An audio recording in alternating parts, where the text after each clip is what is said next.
Buenos días, con mucho gusto estoy acá. Yo quería empezar agradeciendo y saudando al señor Oscar Mauricio Gómez, director de la Escuela Militar de la Fuerza Aérea Colombiana, señora Tenente Coronel Yadira Cárdenas Pozo, comandante del grupo académico de la Escuela Militar de Aviación Marco Fidel Suárez de la Fuerza Aérea, el teniente Luis Alfonso Durango, el profesor Víctor Manuel Escobar Zúñiga, los cadentes de la Fuerza Aérea do Brasil, representados por João Pedro de Almeida, Bernardo Linhares, Lucas Cordeiro Mota Duarte, Vinícius Dominguete, Valins Fonseca, Amanda Airelo y los alférez y cadetes de la Fuerza Aérea Colombiana, a todos los participantes, especialmente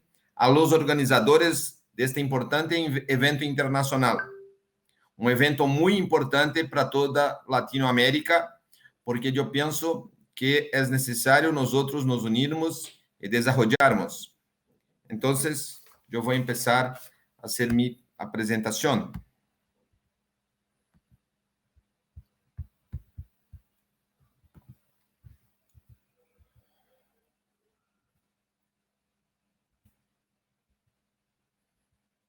Son algunos de mis libros, el contenido que ya fue hablado. Entonces, voy a empezar por la introducción, que es un análisis económico y financiero de las compañías aéreas privadas en Brasil. Primero, es importante que el aislamiento social resultó del cese de diversas actividades. Esto tuvo un impacto muy fuerte en todo el mundo. Entonces, en Brasil también. Y las actividades también, algunas consiguieron desarrollar en la crisis, pero la mayoría tuvieron problemas con sus actividades.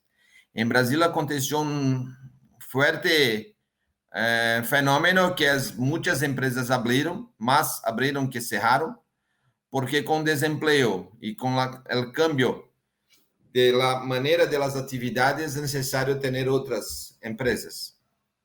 Entonces, fue un momento de mucha reflexión, de muchos cambios en la administración. El turismo y la aviación fueron uno de los más afectados. Las empresas aéreas más antiguas, que no tenían una estructura que era compatible con la situación actual, tuvieron un gran impacto por no estar muchas veces preparada para esta nueva realidad. Entonces, ¿qué aconteció? Estaban con el mercado interno está empezando a crecer ahora porque las personas tienen mucha dificultad en salir del país. Entonces, el turismo local está desarrollando. Y muchas compañías aéreas tuvieron que se reestructurarse. Y la lógica comercial ha cambiado en el mundo. Entonces, diante de esto, yo pregunto, ¿cuáles son las soluciones y desafíos para el sector? ¿Qué nosotros tenemos que pensar para desarrollar el sector? Los diversos sectores y principalmente los sectores, el sector de la aviación. Entonces, primero yo voy a hacer un análisis económico y financiero de las compañías aéreas privadas en Brasil. La Organización Mundial de Salud, en marzo de 2020, afirma que trataba de una situación de pandemia de COVID-19. Entonces, no es por la gravedad de la enfermedad, sino por la propagación geográfica de UNASUS. Segundo UNASUS, tuve caídas consecutivas de las acciones listadas en Bolsa de Valores de São Paulo. Entonces, la Bolsa de Valores pertenece a B3 y hay un índice que se llama índice Ibovespa. que é o principal indicador de desempenho das ações. Este índice caiu 7% em um solo dia. No dia que o Ministério da Saúde publicou que estava se passando de 113.681 em 21 de fevereiro de 2020 para 66.895 pontos. Isto quer dizer uma queda de cerca de 41% em menos de um mês. Logo de um ano de pandemia, o mesmo índice recuperou e voltou a seus 120 pontos em abril de 2021. Pero tuve pessoas e desenvolvimentos de pessoas e empresas que ganharam e outras perderam, porque foi uma combinação de resultados que pude chegar a 121 pontos.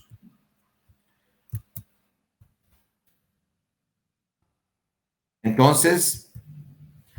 taxa acumulada de los 4 trimestres em Brasil foi menos 4,1, a taxa mais baixa da história desde 1996. Brasil teve um desemprego no primeiro trimestre de 2021 de 14,7%, ou seja, 0,8 mais que o ano anterior, totalizando 14,8 milhões de pessoas. Há também as pessoas que são consideradas como desilusionadas, ou seja, as pessoas que não estão em la busca de emprego porque há tempo que não conseguem, há mais de 6 meses.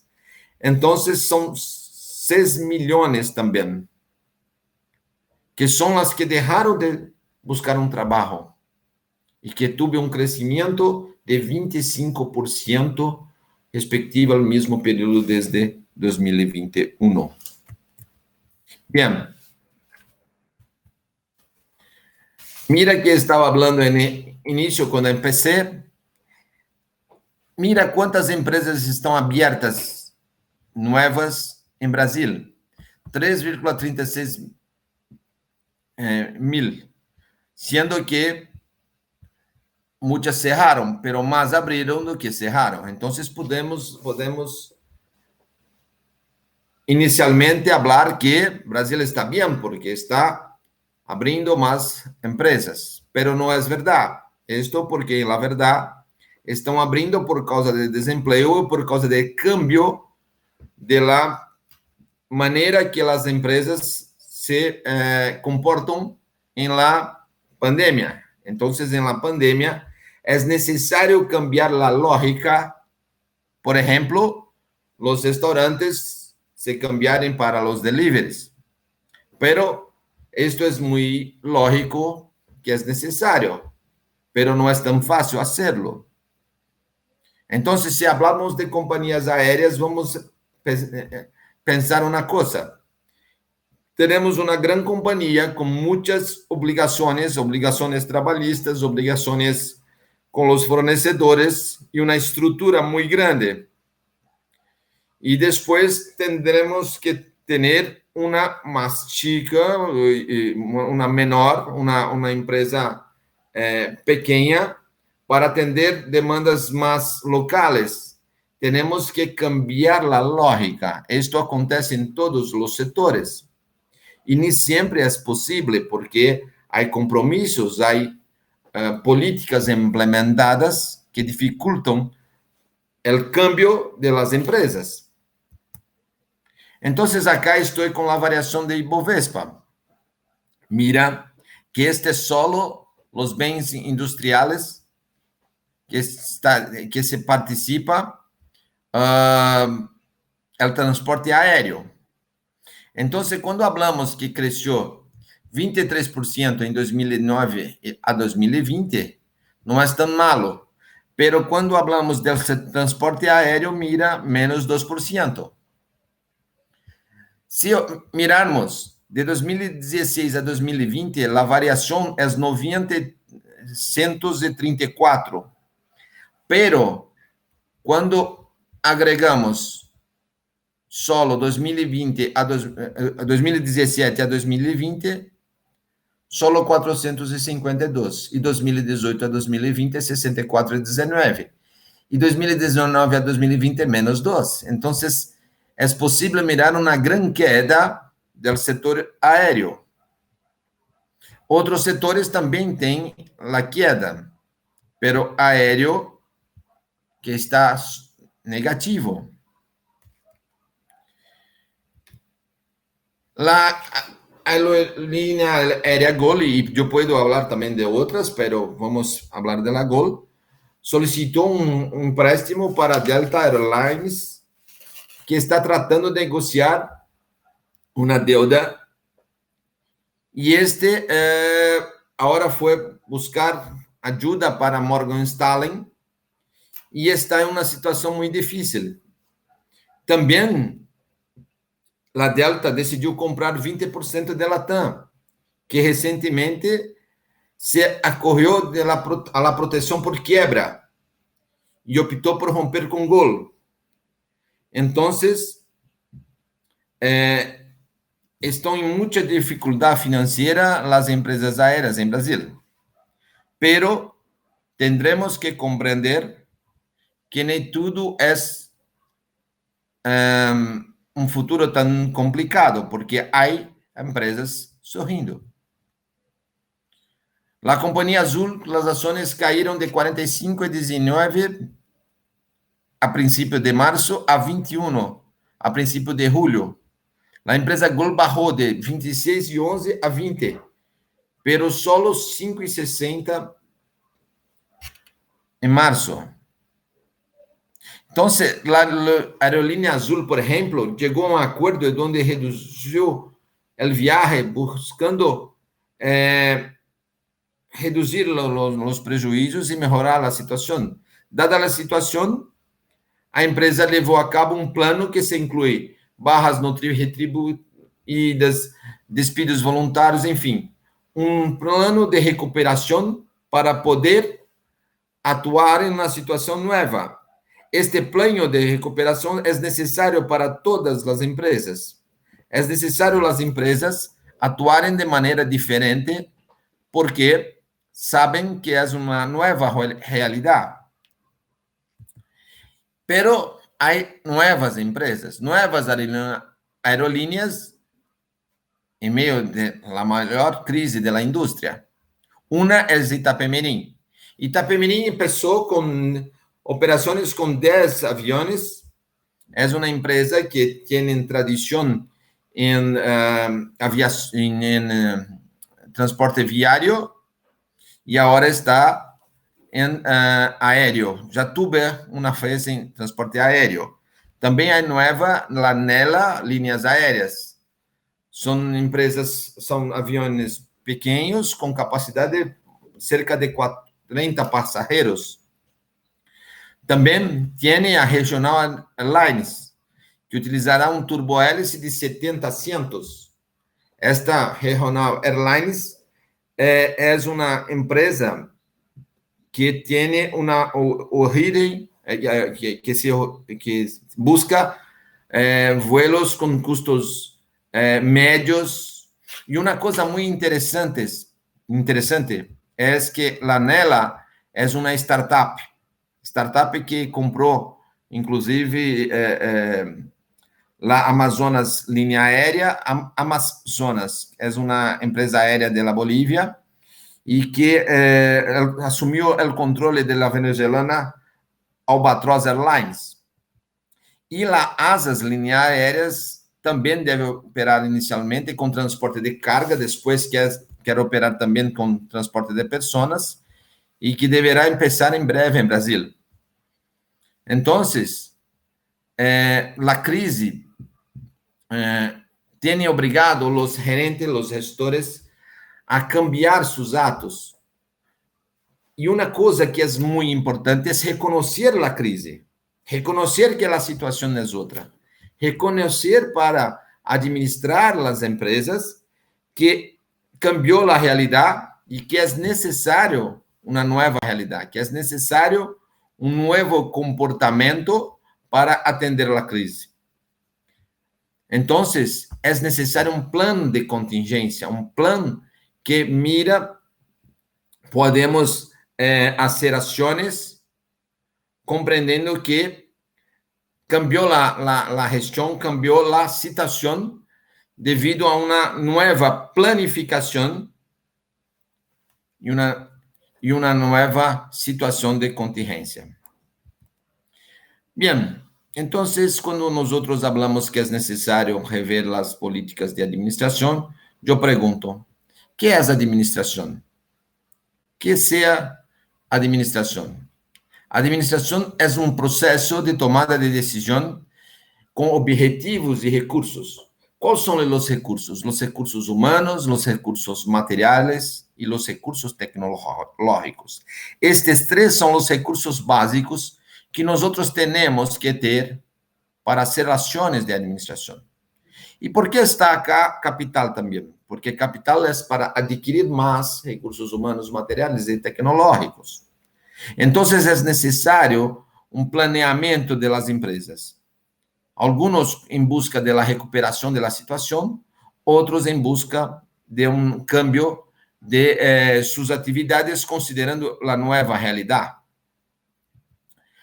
Bien, quería solo recordar un poquito cómo empezó la administración, cómo empezó la sociedad y la administración moderna. Atrás, mucho tiempo atrás, había artesanatos.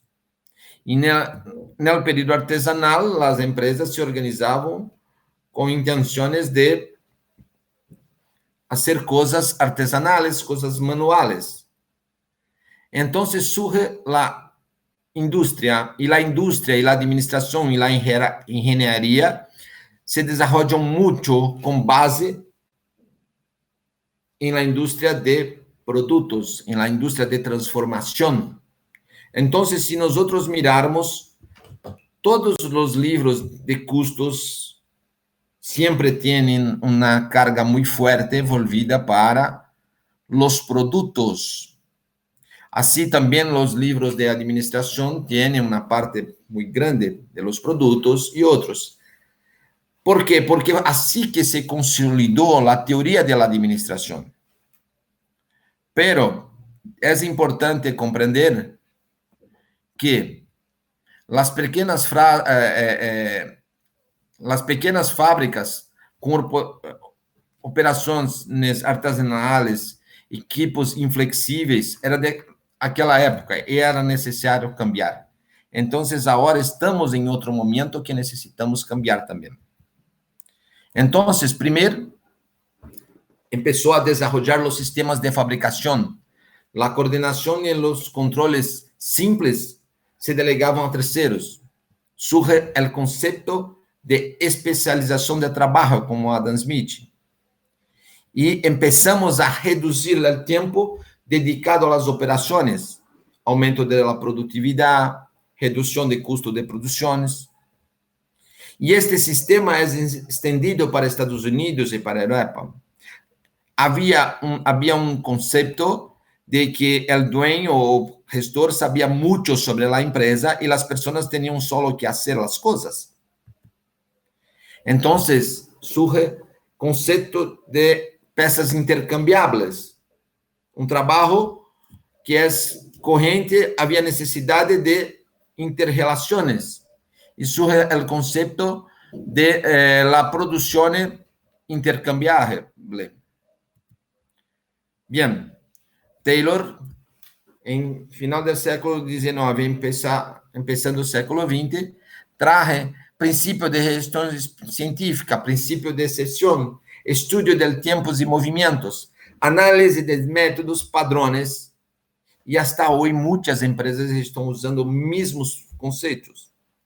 Então, quando vem a pandemia também vem trazer cambio da situação, cambio do cenário mundial e também aceleração dos processos produtivos, dos processos de administração, inclusive na educação. A educação com classes remotas e tudo o que está acontecendo são coisas que havia previsto no século anterior. Os bancos, com os home offices, había previsto, pero nosotros siempre estábamos haciendo una concepción de la época de Taylor, donde hacíamos las mismas cosas del mismo modo, buscando mejorar siempre el modo de hacer y nunca cambiar el modo de hacer. Mary Parker Follett fue una administradora que hablaba, yo hablo que es administradora porque había una concepción de administración que hablaba que era posible también mandar por medio de la fuerza, de la negociación, del carisma, pero no era tan importante a veces, y hoy es muy importante en muchas escuelas. Jordan Mayo empieza a estudiar los tiempos y movimientos, los contratos de construcción, o sea, cuánto que realmente tiene menos luz, menos personas, cuánto cambia en la producción. Y Gantt estudava muito com enfoque humanista del trabalho, formação, pero com seus gráficos. Então, havia os princípios de administração, pensamento muito envolvido às questões de produção. Depois tivemos a linha de montagem com Ford. Ford foi um revolucionário que cambiou a linha de montagem. Aqui está sua linha de montagem móvel, a Ford Highland Park e Ford Automotor T, modelo T, que hasta hoje é possível encontrar em exposições e outros. Às vezes nós encontramos. E depois, na década de 50, há um impacto da informatização e empieza a cambiar muito as técnicas de administração, porque começamos a ter muitas coisas que eram pressionadas por la informatização. Então, começou a utilizar computadoras que na época eram só para empresas. As pessoas não necessitavam de computadoras. Não necessitávamos porque não compreendiam a necessidade, que hoje é quase impossível. Ayer tivemos uma queda do WhatsApp e como que nos quedamos? Estamos todos preocupados. Empresas, com certeza, tiveram impacto nisto. Então, desde 60, começa a melhorar produção mais flexível, equipos, just-in-time, benchmarking e várias teorias de administração que começam a ser mais envolvidas a serviços, porque just-in-time, por exemplo, que era da indústria de produtos, que melhorava muito os serviços agregados aos produtos, porque toda empresa tem serviços, mas algumas mais, outras menos, algumas só os serviços. Então, em final do século XX, tivemos a qualidade total reengenharia. Reengenharia era uma teoria que havia já algumas aplicações, mas não estruturada quanto teoria. A engenharia simultânea, tecnologia de grupos, células de produção, e todos estes já cambiando muito para buscar um cambio de las prestações de serviços. Então, temos que compreender que é necessário reduzir retrabalho, reduzir cada vez mais processos, sistemas integrados de produção, melhores resultados com menores recursos e aplicação da engenharia simultânea em grande escala. Isto em todos os tipos de empresas.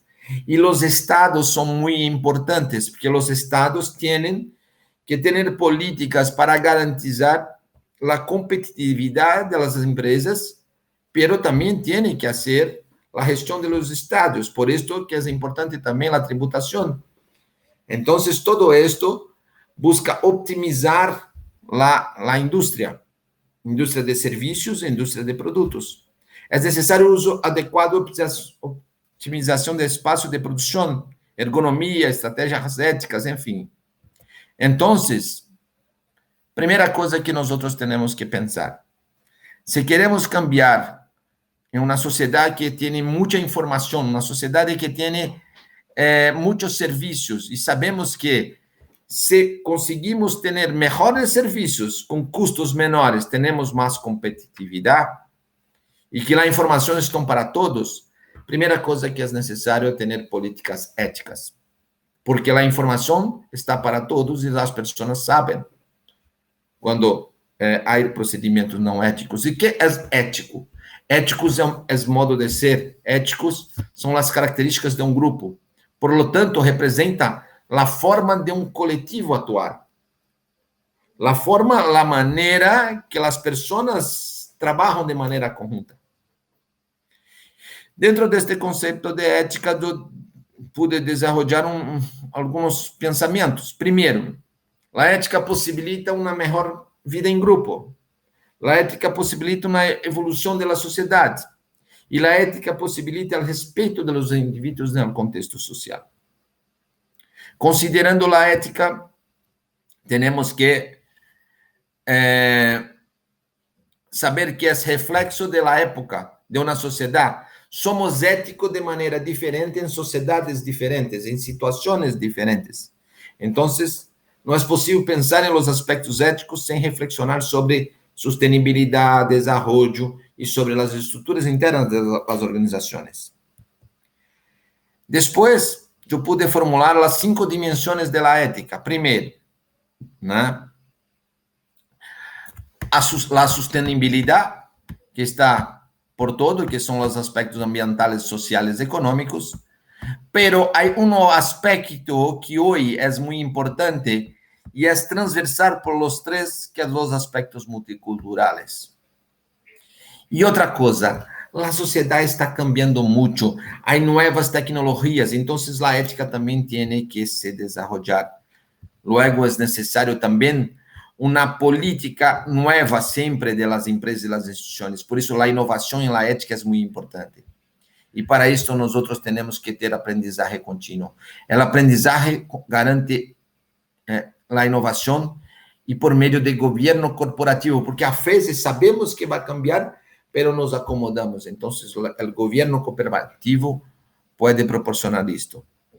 Mira, tem algumas coisas que temos que nos preparar. Primeiro, com o desenvolvimento social e a evolução da comunicação, enfrentamos muitas situações novas leis, novos problemas. Antes não havia problema, por exemplo, da ética em relação à segurança da informação, como há hoje. Por quê? Porque não havia tanto problema da segurança da informação, tantos golpes virtuais, tantos outros problemas. Então, hoje temos que fazer códigos de conduta para as instituições antes de os problemas ter os problemas. Segundo, a ética e responsabilidade social devem ser princípios da prática cotidiana. Todos os dias temos que pensar sobre isto. Então, falar sobre ética não é assim como vamos fazer uma semana de la ética. É muito bueno, me gusta esto, pero depois, em todo o resto do ano, não se habla mais de ética. E deve ser em todos os níveis. A ética não é só para os máximos dirigentes e nem só para quem está começando ou quem não está entre os máximos dirigentes das instituições. E terceiro, é necessário tolerar, pero tolerar só é muito pouco. Em Brasil se habla muito, eu vou tolerar. Quando eu tolero o outro, eu não estou aceitando realmente. Temos que mais que tolerar, temos que aceitar, respeitar, conviver, saber que há muito que aprender com a multicultura e com as pessoas. Então, sustentabilidade, que é garantizar, e isto passa por as empresas aéreas, é necessário que seja social e ambiental, pero só social e ambiental não é possível sobreviver a empresa, então é necessário também que seja econômica, e se é social e econômica, é socioeconômica, e econômica e ambiental é coeficiente. Tem que ter os três: sustentabilidade organizacional. Segundo, respeito à multicultura, à vida, a valorização do indivíduo, do ecossistema, as diferenças culturais, religiosas, étnico-raciais e outras. Terceiro, aprendizagem contínua é fundamental. Por quê? Porque em tempo de alta tecnologia, Necesitamos cambiar sempre. A ética também. Não podemos ter os princípios éticos há muitos anos sem controle, por exemplo. Podemos hasta manter alguns dos princípios, pero sí con control, con la política inclusive de prevención. Cuarto, innovación. Innovación para atender a las políticas éticas también es necesario. El mundo cambia muy rápidamente. Quinto, gobernanza corporativa. Tenemos que tener una estructura de gobernanza para garantizar las políticas éticas. Las grandes empresas, una gran estructura, tal vez, pero no tan llena de custos como era en pasado. E as pequenas empresas têm capacidade de ter? Sim, porque pode ter código de conduta, pode ter os demonstrativos básicos financeiros. Então, é possível também ter. É possível também garantizar governança para as empresas pequenas. E a governança corporativa é necessária para quê? Para garantir a transparência. A transparência com os sócios, a transparência com os fornecedores, os clientes, com o Estado, com a sociedade. A transparência para demonstrar que se estamos utilizando os recursos sociais para desenvolver uma empresa, é necessário também prestar contas. Para a equidade, equidade é muito importante. Equidade, justiça. Inclusive, sempre falamos com os sócios minoritários, os sócios menores, os sócios que têm uma participação menor, pero não é só isto, e sim com todos os que nos relacionamos, com a comunidade do ponto físico da instituição, porque a instituição está em uma região e já tem uma comunidade, pero não é só o físico, porque cada vez mais temos presença de estados diversos, de pessoas de diversas partes e que influenciamos. Prestação de contas e responsabilidades corporativas. Estos são muito importantes e estes são os princípios da governança em Brasil. Então, as dimensões da ética têm que ser, segundo o enfoque, sustentável. Tenho uma coisa, seja pública ou privada, tem que ser sustentável. Sustentabilidade. E respeito à multicultura. Pero para garantizar isto, necessito de quê? De aprendizagem contínuo, de inovação e de governo corporativo. Bien, entonces yo hablé bastante por las teorías antiguas y las teorías modernas. ¿Cuáles son? Primero, las actividades de administración virtual y oficina. Entonces, las empresas aéreas también. E é um problema, há vários problemas. Primeiro, há problemas trabalhistas em diversos países, porque as pessoas têm uma lei que é para trabalhar uma carga horária na empresa, em uma situação, pero a realidade não é esta. Estamos em casa e temos outro processo. Segundo, há problemas comportamentais muito sérios, porque as casas não são estúdios. As pessoas têm vida e as pessoas cobram suas participações. Então, como que é home office? Como que é a empresa ter seus funcionários, seus empregados trabalhando em home office? Tem que ter políticas éticas, políticas de conduta, políticas de resultado, políticas de acompanhamento e políticas de humanização. Como teoria moderna, podemos falar da administração 4.0. Que é a administração 4.0, a indústria 4.0. A indústria 4.0 é produto, comércio, serviço. Que é isto? São administração muito mais ágeis, com alta tecnologia e com a lógica muitas vezes transversal. A lógica diferente. Por exemplo, nós temos uma escola e queremos cada vez mais melhorar a escola. Com a administração 4.0, indústria 4.0, temos que pensar se a estrutura da escola está, não tem nem que cambiar. Nós temos, por exemplo, um serviço de aéreo. Então, ofertamos o serviço.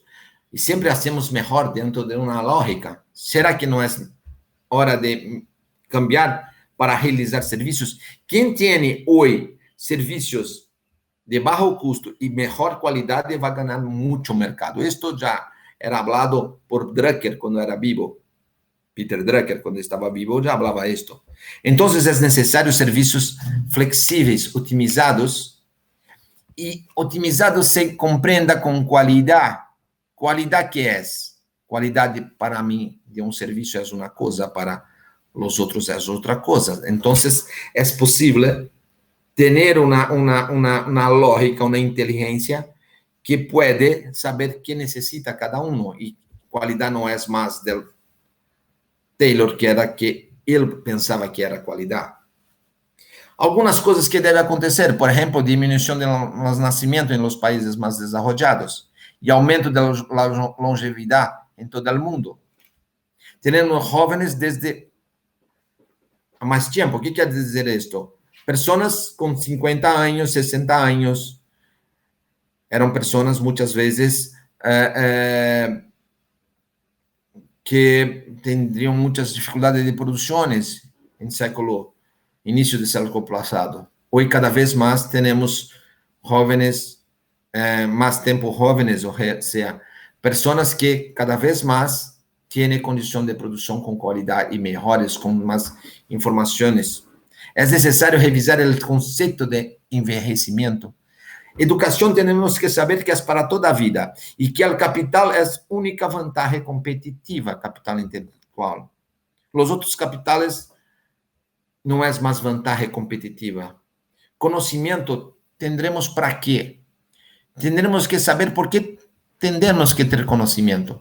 Conhecimento é muito importante, pero tendremos que saber como tê-lo e como utilizá-lo. Por isso, as investigações de punta, de qualidade, como esta universidade faz, como esta instituição faz, é muito importante para toda a Latinoamérica. É necessário repensar sobre a educação, se é presencial, híbrida ou à distância. Pode ser os três, pero uno de los tres, claro, o los tres, dependendo da instituição, pero com qualidade. É necessário desenvolver técnicas de custos para a área de serviços. Produção otimizadas para serviços. Harmonização contábil e informação internacional é muito importante. Nós outros era muito fácil vender para mim, meu vecino, meu amigo, meu filho. Hoje cada vez é mais difícil, porque o mercado é internacional. É necessário ampliar e melhorar controle de custos para empresas de tamanhos distintos.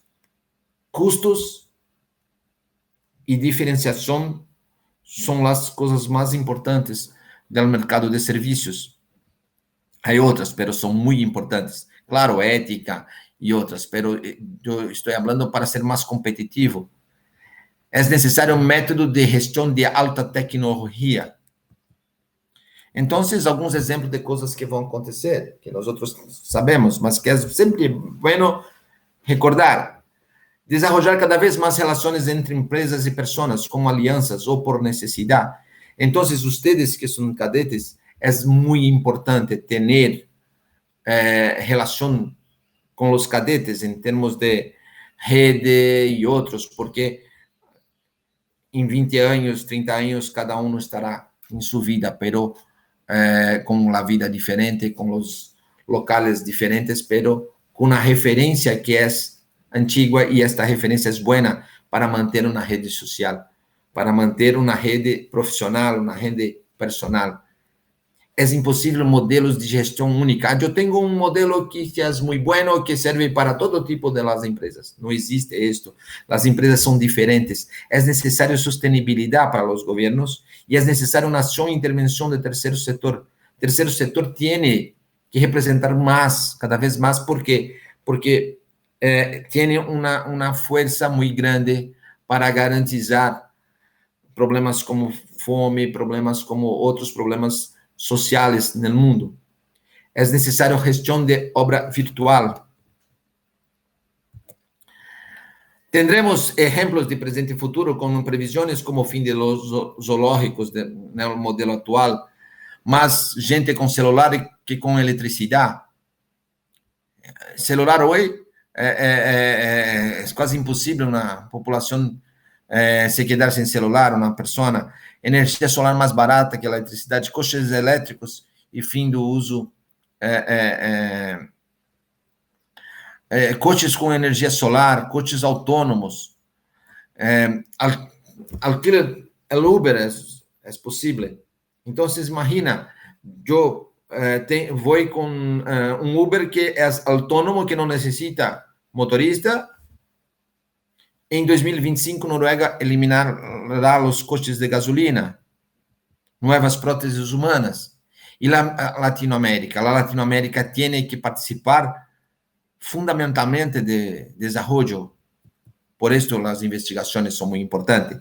Por isso que as instituições de enseñança são muito importantes e têm um papel muito importante. Outros exemplos, os bancos abertos, sistemas que prometem revolucionar a indústria financeira. Então, muito mais ágeis. Sistema de créditos por meio de registros positivos. Em Brasil, há alguns anos, creio que em la Colômbia também, mas é uma tendência.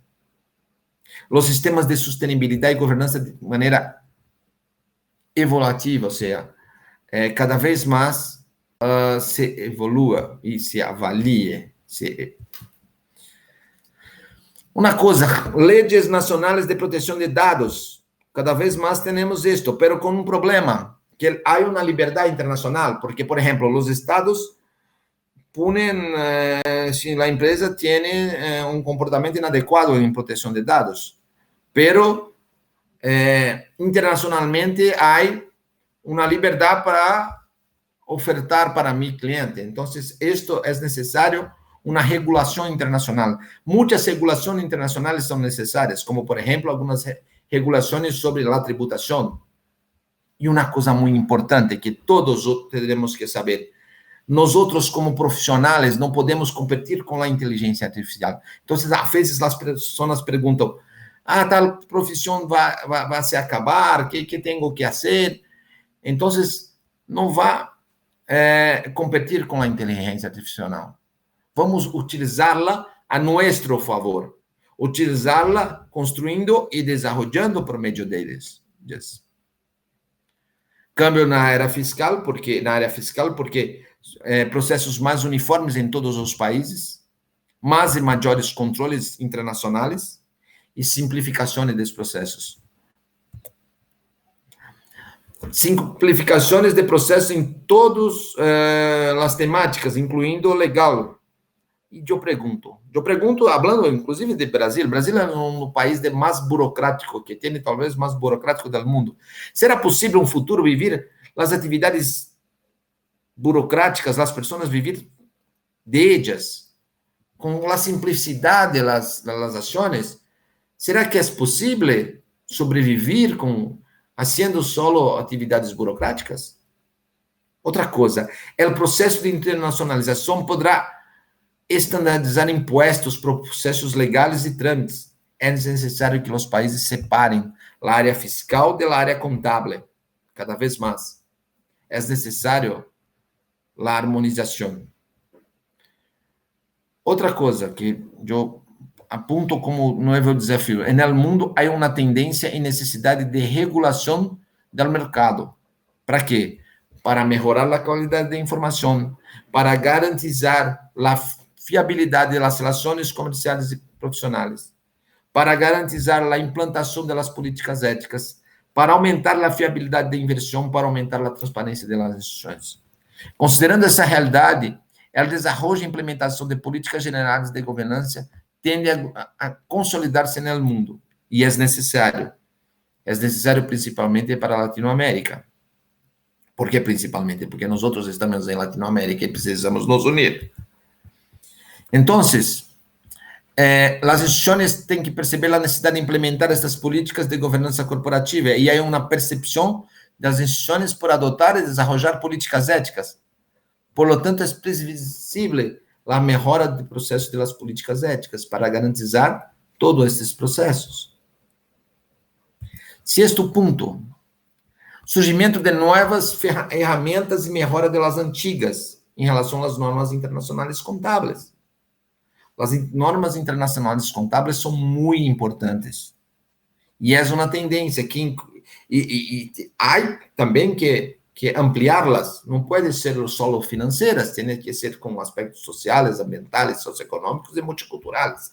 Então, as ferramentas das normas internacionais contábeis contribuem diretamente à governança, e as normas não garantizam o processo ético, pero colaboram com a transparência e, consequência, com a ética. Essas normas são completas e requerem conhecimento específico de diferentes áreas, incluindo da área pública, que é um grande desafio para meu país.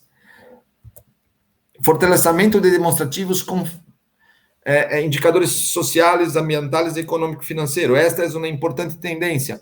As instituições privadas têm que desenvolver continuamente seus instrumentos de transparência para os aspectos sociais, ambientais e econômicos financeiros. 8. Uma necessidade de mantenimento de la estandarização de los indicadores sociais e ambientais. Então, as diversas áreas têm que pensar nisto, porque os demonstrativos que têm hoje não permitem comparar tempo ou empresas, porque são muito diferentes a cada momento. Então, é necessário maior transparência sobre eles e melhor competitividade. É necessário tecnologia de la informação para garantizar o desenvolvimento e o controle. Então, é necessário transparência e, consequentemente, a ética. É necessário as instituições construam base de dados confiáveis, seguimento e controle institucional e metas claras. Necessidade de políticas e procedimentos éticos para construir uma melhor sociedade, sempre.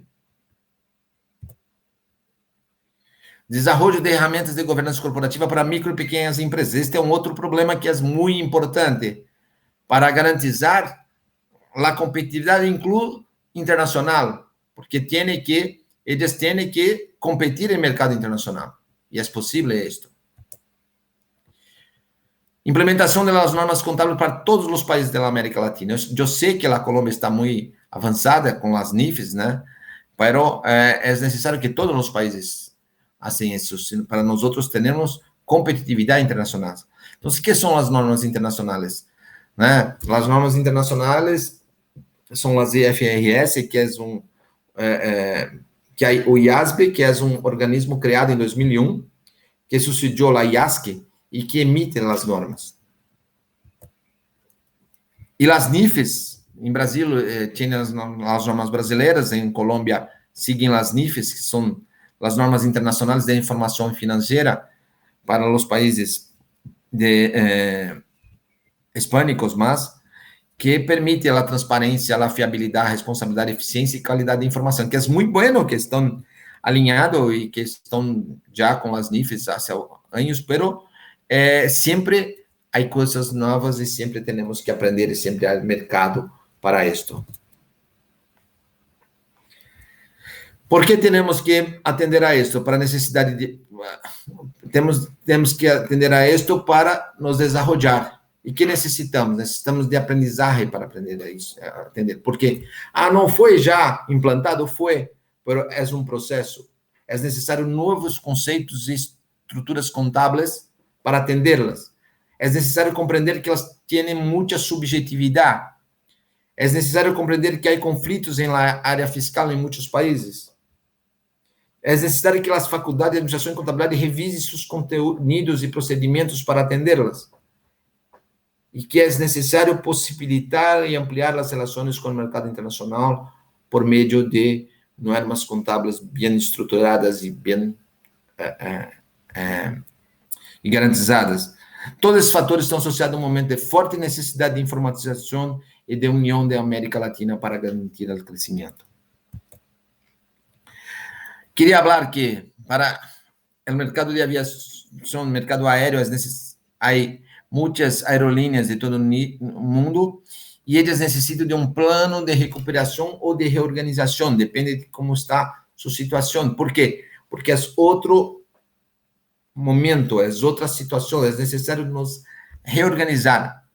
É necessário que é importante que tomar ações por parte dos organismos reguladores para cumprir a elaboração desse plano deve conter, primeiro, aspectos contábeis, segundo, aspectos administrativos ante esta nova realidade e tendência de gestão, temas relacionados com sua operação e alternativas para recaudação de fundos, métodos de fixação de preço e outros. Os preços e a maneira de cobrança devem cambiar muito. Novos paradigmas e novas posturas das companhias aéreas. Uma clara identificação de quem são os clientes. Isso é muito importante, que a empresa tenha claro isto para atendê-los. Por isso, cada vez mais as empresas têm nichos de mercados. Abordar de forma clara, objetiva, consciente e integrada a costa das novas tecnologias, políticas éticas de governo corporativo, elas necessitam reflexões sobre como as novas formas de relações laborais e os cambios de comportamento na sociedade impactam no negócio. E ponto 9, é necessário sustentabilidade. Sustentabilidade, segundo o exame acadêmico, que é pensa que a aviação é responsável de aproximadamente 2% das emissões globais de CO2 produzidas pela atividade humana. Então, há 3 pilares. Primeiro pilar, aumentar a eficiência do combustível em 1,5% anual, entre 2010 e 2020. Este pilar foi alcançado a meta, a eficiência do combustível da indústria ha melhorado e prometido em mais de 2% ao ano durante a última década. Segundo, desenvolver instrumento para lograr um crescimento neutro em carbono para os viajes aéreos internacionais a partir de 2020. Então, para isto, há um projeto que é o projeto Corsa. E, por fim, para limitar o impacto ambiental, devem desenvolver novas tecnologias para emissões do setor. E eu encerro por aqui.